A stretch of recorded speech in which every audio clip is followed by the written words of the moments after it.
என் ரத்தமாகிய என் உயிருக்கும் உணர்வுக்கும் மேலான என்னுடைய தாய் தமிழ் உறவுகளுக்கு என்னுடைய அன்பார்ந்த இந்த நேர வந்தனங்கள். நான் கொக்கிக்குமார்.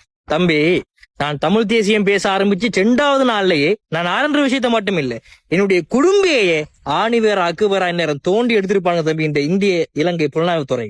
இருந்தாலும் நான் ஏன் தெரியுமா முகத்தை மூடிக்கொண்டு கதைக்கிறேன்? பயமெல்லாம் இல்ல தம்பி, பயமெல்லாம் இல்ல, கவலை. அவங்க நினைச்சு இல்ல, உங்களை போன்ற ஒரு சில நினைச்சுதான் தம்பி. அவன் சின்ன வயசுல இருந்து எங்க கூட இருக்கிறவன், காட்டி கொடுத்துருக்க மாட்டான். இது வரைக்கும் காட்டி கொடுத்தவங்க எல்லாருமே கூட இருந்தவங்க தான். தமிழ் இனத்துக்கான இவ்வளவு அரசியல் ரீதியான தீர்வுகளையும் கோட்பாடுகளையும் இவ்வளவு முன்வைக்கிறனே, இவ்வளவு கருத்துக்களை சொல்லனே, இவ்வளவு மறைக்கப்பட்ட வழங்கெடுக்கப்பட்ட வரலாறோட முன்னுக்கு தூக்கி கொண்டது போடுறனே, அதுவும் கூட கண்ணுக்கும் காதுக்கும் தெரியல, கேட்கல. இப்ப கொக்கிக்குமார் முகத்தை மூடிக்கொண்டு கரைக்கிறேன். இப்ப நிறைய பேர் இங்க வயிற்று குத்தா இருக்கு. இப்ப நான் முகத்தை காட்டி கரைக்கிறேன்னு வைங்களேன், உடனே உங்களை போன்ற ஒரு சில என்ன செய்யணும்னு சொன்னா, நான் யாழ்ப்பாணத்துல இந்த இடம்ன்ற தேடி கண்டுபிடிச்சு ஒன்று பிரதேசவாதம் பேசும் தம்பி இந்த சமுதாயம். சரி, அதுவும் இல்லைன்னு சொன்னால் நான் என்ன சாதி என்ற தேடி கண்டுபிடிச்சு சாதியவாதம் பேசும் தம்பி இந்த சமுதாயம். சரி, அதையும் தாண்டி நான் முகத்தை காட்டி காச்சா நான் என்ன மதம் என்ற தேடி கண்டறிஞ்சு இவன் இந்த மதம் அதான் இவன் இப்படி கதைக்கிறாண்டு கேவலமா மதவாதம் பேசும் தம்பி இந்த சமுதாயம். சரி, இதையும் தாண்டி நான் நாளைக்கு முகத்தை காட்டி காய்ச்சா நீ இவ்வளவு கரைக்கிறியே 7 மண்டா இலைக்கு வந்து காய்ச்சி பாரான்னு சொல்லு. சரி, நீ நாட்டுக்கு போய் காய்ச்சி பார். ஏய், சும்மா இருக்க எங்க இளங்க மக்களை ஒற்றுமையை குலைக்க பாக்குறியா? இவ்வளவு கரைக்கிறியே, நீ துப்பாக்கி எடுத்துக்கொண்டு போய் நாங்கள் சொல்றோம், நீ துப்பாக்கி எடுத்துக்கொண்டு போய் ராணுவத்துல போய் சண்டை பிடிச்சி இழுத்து எடுத்துக்கூறா என்று கட்டாயம் சொல்லிக்கணும் தம்பி. ஆகவே ஒட்டு மொத்தத்துல வாழ்ந்தாலும் தாழ்ந்தாலும் ஏசும் உலகம் ஐயாது. சரி, இதையெல்லாம் கடந்து நான் என்னுடைய முகத்தை காட்டி கரைக்கிறேன் வைங்கோவன், எனக்கு என்ன கிடைக்க போகுது? இதால எனக்கு என்ன கிடைக்க போகுது? என்ன 4-5 பேர் பார்த்து சொல்லுவான், ஆஹா அந்த இவர் தானே அந்த சமூக வலைத்தளம் கூட அந்த தமிழ் தேசியம் பேசக்கூடிய தம்பி என்று 4-5 பேர் பார்த்து சொல்லுவான். ஒரு பெயர், ஒரு புகழ் கிடைக்க போகுது. இல்லங்களா, தமிழ் தேசியம் பேசினாதான் எங்களுக்கு பேரும் புகழும் கிடைக்கும் சொன்னா அப்படி மானங்கட்ட பேரும் புகழுமே எங்களுக்கு வேணாமுங்கிறோம். ஐயா ராசா, பேருக்காகவும் புகழுக்காகவும் அரசியல் பேச வந்தவில்லடா நான். எமது தேவையெல்லாம் எமது தமிழ் நேரத்தினுடைய எதிர்காலத்தின் அடிப்படை அரசியல் சமுதாய புரட்சி மாற்றங்கள். 10 நாளைக்கு முன்னுக்கு வரைக்கும் இதே தமிழ் சமுதாயத்துல தோட்ட காட்டுற ஒரு சொல்லையே இந்த சமுதாயம் விழிசொல்லா பார்த்தது. நாங்கள் வந்தோம், ஒரு விளக்கத்தை கொடுத்தோம், மக்கள் விழிப்புற்று எழுந்தார்கள். இன்றைக்கு பல்லாயிரக்கணக்கான இளைஞர்கள் தாங்களும் தோட்டக்கற்றர்கள் தாண்டா என்று சொல்லிக்கொண்டு மார்தட்டி கொண்டு தெரிகின்றார்கள். காரணம் யாரு? இதுபோல 100 புரட்சிகள் உருவாக வேண்டும். சாதி ஒழிய வேண்டும், மதவாதம் இருக்கக்கூடாது, பிரேசவாதம் இருக்கக்கூடாது, ஒட்டுமொத்த உலக தமிழர்களே ஒன்றுபட்டு இருக்க வேண்டும். இதெல்லாம் எப்படி சாதாரண ஒரு சமூக விளக்கங்களை நாங்கள் பேசுற பேச்சினால இதெல்லாம் சாத்தியமாக முடியுமா? விடுதலை புலிகளின் துப்பாக்கியிலிருந்து வரும் தோட்டாக்களுடைய வலிமையை விட ஒரு தமிழ் தேசியவாதியின் வாயிலிருந்து வரக்கூடிய அந்த வார்த்தையினுடைய பேச்சினுடைய வலிமை தமிழ் மக்களை மாற்றத்துக்கு உள்ளாகும் என்று நான் சொல்லல தம்பி. நமது தலைவர் பிரபாரம் சொல்லி போட்டு போனது. என்ன காட்டுக்கு வந்து கண்ணாடியும் போட்டுக்கொண்டு வேலை வட்டி ஒன்று இல்லாம என்ன கத்தி கொண்டு நினைக்கிறீங்களா? இந்த டிக்டாக்ல, பேஸ்புக்ல, ட்விட்டர்ல, இன்ஸ்டாகிராம்ல, யூடியூப்ல மட்டும் இல்ல, இந்த எங்களுடைய ஓயாத அலைகள் என்ற குழுவினரை நாங்கள் இங்க பிரான்ஸ்ல உள்ள இந்த மேரி என்று சொல்றது, மேரி என்றா மாநகர சபை, இந்த மேரியில போய் பதிஞ்சு நாங்கள் ஒரு சட்டபூர்வமான ஒரு அமைப்பாக உருவெடுத்து 2 மாதம் ஆகின்றது. இதுக்கென்று நாங்கள் பிரிம்பா கொம்தாபல் வச்சு லுவா எழுதி கபிஸ் எல்லாம் எடுத்து அங்கால ஒரு இணையதளம் உருவாக்கி கொண்டிருக்கோம். எங்களுக்குரிய ஒரு வெப்சைட். இதே நாங்கள் ஈழத்திலையும் பதிஞ்சிருக்கிறோம் மாநகர சபையில. அங்கேயும் நாங்கள் ஒரு சட்டபூர்வமான அமைப்பாக உருவெடுத்து 2 கிழமை ஆகுது தம்பி. நாட்டுல என்ன சிச்சுவேஷன், இந்த பேர்ல நீங்கள் ரன் பண்ணலான்னு சொல்ல இப்ப வேற பேர்ல அமைஞ்சு அங்கால சேர்த்து நாங்கள் போய் கொண்டிருக்கு. ஐயா ராசாக்களா, ஈழத்துல மழைநீர் சேமிப்பு திட்டம், கடல் நீரை நன்னீராக சுத்திகரிச்சு குடிநீராக வழங்கக்கூடிய திட்டம் தலைவர் வந்து ஒரே வருஷத்துல 15 லட்சம் பனை நட்டு போட்டு போனாரு.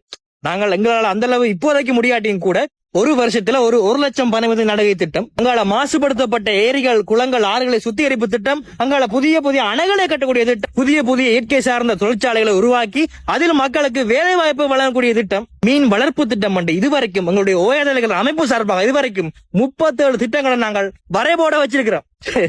என்ன வேலை இல்லாம இதுல வந்து காய்ச்சி கொண்டு நினைக்கிறீங்களா? ஐயா ராசாக்களா, நாங்கள் சின்ன படையங்கள் தான்.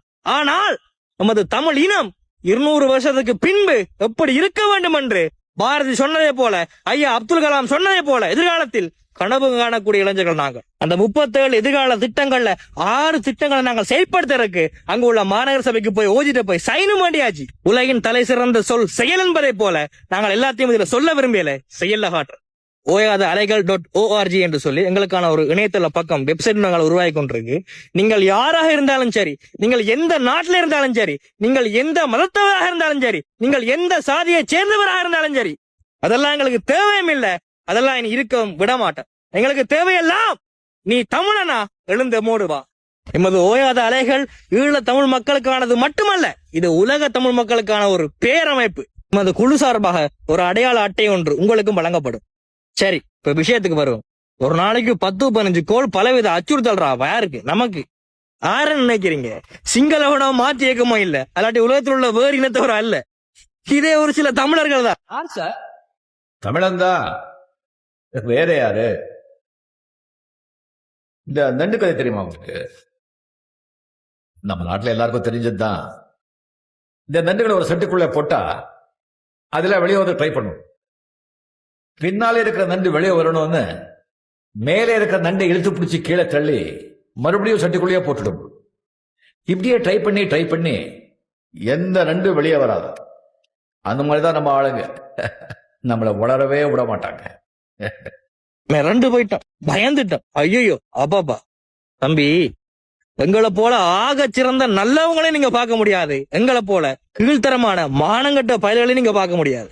இப்ப இங்க உள்ள பிரச்சனை என்னன்னு சொன்னா, இப்ப நாங்கள் எங்களை போல இளம் பிள்ளைகள் தமிழ் தேசியம் பேசக்கூடாதான். ஒன்றே ஒன்று சொல்றேன், நீ என்னவும் செய், நீ யார்கிட்டையும் போ, எவன்டையும் போ, நீ எங்கேயும் போ, நீ தலகளா தண்ணி குடிச்சா கூட நீங்க ஒன்னும் செய்ய முடியாது. எத்தனை தடைகள் வந்தாலும் அதை நாங்கள் தாண்டி நாங்கள் பாய்ந்து செல்லுமே ஒழிய ஒருபோதும் நாங்கள் பயந்து செல்ல மாட்டோம். உங்களை போல ஆக்கள் எங்களை இன்னும் எதிர்க்கத்தான் நாங்கள் இன்னுமாக வளர்ந்து கொண்டு போவோமே ஒழிய ஒருபோதும் நாங்கள் துவண்டு கொண்டு போவோம்.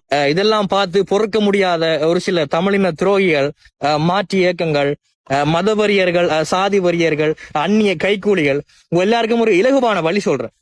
அப்படின்னு சொன்னா, இந்த நல்ல சூப்பர் மார்க்கெட்ஸ் இருக்கும் உங்களோட ஏரியாஸ்ல, அந்த சூப்பர் மார்க்கெட்டுக்கு உள்ள போங்க, நல்ல பினாயில்ஸ் இருக்கும், இந்த மேல செல்ல கூட கழுவுற அந்த பினாயில், அதை குடிச்சிட்டு நீங்களாவே செத்து போயிருங்க. ஏண்டா இந்த தமிழருக்கு எப்பவும் அடிமையா இருக்கணுமா? அவங்க முன்னுக்கு வரவே கூடாதா? அதுல எவனாவது முன்னுக்கு வந்துட்டா, நல்ல பவர்ல இருந்துட்டா, கோடு சூட்டு போட்டா, உங்க முன்னால கால் மேல கால் போட்டு உட்காந்துட்டா உங்களால பொறுத்துக்க முடியாது. நான் ஒண்ணும் இல்லாத வந்தா திரும்பி போனா மரம் வெட்டுவேன், பழம் பறிப்பேன், மாடு உழைக்கிறேன். நான் முன்னுக்கு வரதா உனக்கு பிரச்சனை என்ன? நான் முன்னுக்கு வர வேண்டாம், கோட் சூட்டு போட வேண்டாம், கால் மேல கால் போட்டு உட்கார வேண்டாம், ஸ்டைலா கத்தா. அது உங்களால பொறுத்துக்க முடியலன்னா சாவுடா. ஆகவே சமூக வலைத்தளம் என்பது ஒரு ஊடகம் அல்ல, அது ஒரு ஆயுதம். அதை நாங்கள் பயன்படுத்த வேண்டிய விதத்தில் நாங்கள் பயன்படுத்த வேண்டும். லெனின் சொல்றான் பாருங்க, போராட்ட வாழ்க்கையில் மிகச்சிறந்த ஆயுதங்களே இந்த புத்தகங்கள் தான். மாவீரன் அலெக்சாண்டர் சொல்றாரு பாருங்க, உலகத்தில் 1000 புத்தகங்கள் வாசித்தவன் எவனாவது இருந்தால் அவனை காட்டுங்கள், அவன் தான் என்னுடைய குரு என்றான். ஆகவே இதுக்கு பிறகும் யாராவது இவர் முகத்தை காட்டுறாரு, இல்ல இவருக்கு பயம், இவர் பிரிவினவாதி, இவர் தமிழ் தேசியம் பேசுறாரு, இவர் தமிழ் தேசிய தீவிரவாதி என்று யாராவது சொல்லுவீங்களா இருந்தா சரி, நீங்களாவே சொல்லிக்கிட்டு இருங்க. நாங்கள் அதை திரும்பி கூட பார்க்க போறதில்லை, துளி கூட கவலைப்பட போறதில்லை. காரணம், விமர்சனத்தை தாங்காதவன் விரும்பியதை அடைய முடியாது, அவமானத்தை தாண்டாதவன் ஆசைப்பட்டதை அடைய முடியாது. இங்க நாங்க எதை பார்த்து நாங்க இங்க அஞ்ச போறது இல்ல. காரணம், நாங்க பார்க்க கூடாதெல்லாம் சின்ன வயசுலயே பார்த்துட்டோம். எதுக்கு பயப்படணும்னு சொல்லு? என்ன சாவுக்கா? சாவு வரும்போது நான் இருக்க போறது இல்ல, நாங்க இருக்கும்போது சாவு வரப்போறல, அப்புறம் என்னத்துக்கு பயப்படணும்? ஐயா ராஷாக்களா, என்றைக்கு இருந்தாலும் நாங்கள் சாவுதான். இதே நம்ம இனத்துக்காக செத்து போனா இதை விட வேற சந்தோஷம் என்னையா இருக்கு? கொக்கிக்குமார் அது செஞ்சாரு, கொக்கிக்குமார் இது செஞ்சாரு சொல்லலாம். நீ என்ன பார்த்து இனவாதி என்றலாம், மதவாதி என்றலாம், என்ன பார்த்து தேசிய ஒருமைப்பாட்டை குழப்பறார் என்றலாம், நீ என்ன பார்த்து தீவிரவாதி என்று கூட சொல்லலாம், நீ என்ன பற்றி என்னவோ சொல்லலாம், நீ என்ன பற்றி 1000 விமர்சனங்களை முன்வைக்கலாம். ஆனால் நான் பேசக்கூடிய வரலாறுகளையும், நான் முன்வைக்கின்ற கொள்கை, கோட்பாடு, தத்துவங்களையும் உன்னால பார்த்து விட்டு சாதாரணமா கடந்து போயிட முடியாது. காரணம் என்ன தெரியுமா? நான் உனக்காகவும் சேர்த்துத்தான் இங்க பேசிக்கிட்டு இருக்கேன். நீயும் இதுக்குள்ள வந்துதான் ஆகணும். இதுக்கு பிறகும் யாராவது ஒரு சில தமிழின துரோகிகள், சாதி வரியர்கள், மத வரியர்கள், ஒரு சில அந்நிய கைக்கூலிகள், நீங்கள் யாராவது முகமூடியை கலட்டி முகத்தை காட்டுங்க, கமக்கட்டு முடியை காட்டுங்க ஏதாவது கேட்பீங்களா இருந்தா, முதல்ல நீங்கள் மாறுறதுக்கு முயற்சி பண்ணுங்க. அதுக்கு பிறகு நான் இந்த முகத்தை காட்டுவோமா வேணாமான்ற பத்தி நான் யோசிக்கிறேன். ஆகவே வெகு விரைவில் நீங்களும் நம்மோடு இணைந்து பயணிக்க தயாராகுங்கள், உங்களுடைய அறிவை வளர்த்துக் கொள்ளுங்கள். இது ஓயாதர்கள் சார்பாக கொக்கிக்குமார், எங்களுடைய உடல் மண்ணுக்கு, தமிழுக்கு மற்றும் தமிழ் புரிகளுக்கு இன்னுமாக சாதி ஒழிப்புக்கு மற்றும் பெண்ணிய விடுதலைக்கு. நன்றி, வணக்கம். நாம் தமிழர், நாமே தமிழர்ரா. நன்றி.